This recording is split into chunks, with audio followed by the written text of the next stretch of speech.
Bien-aimés dans le Seigneur, que la grâce et la paix de notre Seigneur Jésus-Christ soient avec vous.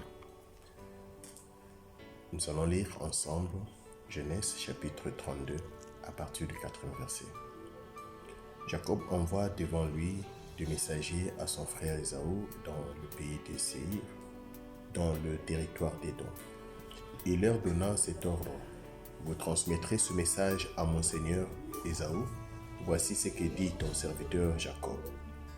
J'ai séjourné chez Laban et je suis resté jusqu'à maintenant.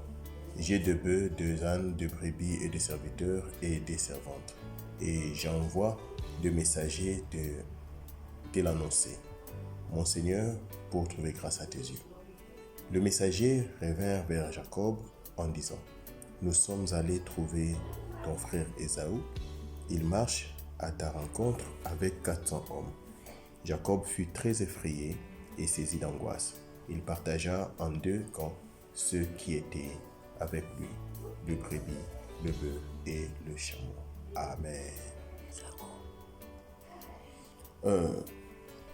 Nous venons ensemble de lire ce passage et nous constatons que Jacob est en chemin vers le pays de sa naissance, et pour cela il va anticiper, il envoie ce messager rencontrer son frère parce que il sait que son frère cherche à le tuer, et Dieu lui a donné l'instruction de rentrer. Dieu lui a promis, mais Jacob anticipe parce qu'il sait qu'il y avait un problème sur lequel il fallait résoudre. Malheureusement, on lui répond, on lui donne une information sur laquelle son frère est en train de venir avec 400 hommes à sa rencontre. La Bible dit: Jacob a eu peur. Bien-aimé, la peur est une chose qui touche tout le monde. C'est-à-dire, la peur concerne chaque homme. Tout humain peut avoir peur. Et Jacob est une leçon essentielle sur ce qu'un homme peut aussi connaître comme frayeur, comme angoisse. Alors, le problème, ce n'est pas la peur. Le problème, c'est comment tu peux agir face à la peur. Lorsque la peur frappe à la porte, comment tu t'en sors, comment tu réagis. Et Jacob a montré comment lui a réagi face à la peur. Et je voudrais partager avec vous cet enseignement pour nous aider aussi à utiliser aussi cette méthodologie de Jacob pour faire face à la peur.